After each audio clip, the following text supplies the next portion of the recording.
Hello friends, welcome to our channel Queens World. வீட்டிலே கொலன்னு சூப்பரான தயிர் சாதம் ரெடி பண்ணிடலாங்க. அதுக்கு ஒரு கடாய் அடுப்பில் வச்சுக்கலாம்.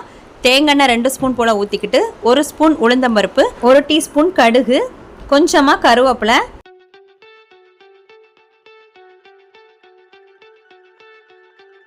2 காஞ்ச மிளகாய், பச்சை மிளகாய் 1 குட்டி குட்டியாக கட் பண்ணி வச்சுருக்கேன், அதையும் போட்டுடலாம். இஞ்சி சீவி வச்சுருக்கேன், அதையும் போட்டு நல்லா மிக்ஸ் பண்ணி விட்டுக்கலாம். இப்போ நல்லா கட்டி தயிர் எடுத்துருக்கேங்க. 1 பவுல் அளவுக்கு கட்டி தயிர் எடுத்து அதை அது கூட ஊற்றிக்கலாம். ஊற்றி நல்லா மிக்ஸ் பண்ணி விட்டுறலாம். இப்போ தேவையான அளவு உப்பு போட்டுக்கலாம். போட்டு எல்லாம் சேர்ந்து நல்லா மிக்ஸ் ஆனதுக்கப்புறம்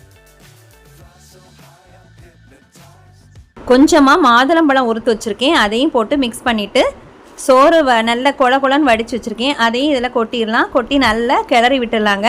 நல்லா கட்டியாக உருண்டு வர்றது வரைக்கும் கிளறி விட்டுட்டு அடுப்பு ஆஃப் பண்ணிடலாம். இப்போ பாருங்கள், சூப்பரான தயிர் சாதம் ரெடி ஆகிடுச்சு.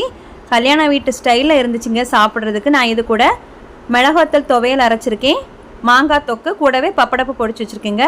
சாப்பிட்டு பார்த்தோம், செம டேஸ்ட்டாக இருந்துச்சுங்க. கண்டிப்பாக நீங்களும் ட்ரை பண்ணி பாருங்கள். வீடியோ பிடிச்சா லைக் பண்ணுங்கள், ஷேர் பண்ணுங்கள், கமெண்ட் பண்ணுங்கள், சப்ஸ்கிரைப் பண்ணுங்கள். ஓகே ஃப்ரெண்ட்ஸ், தேங்க்யூ, பாய்.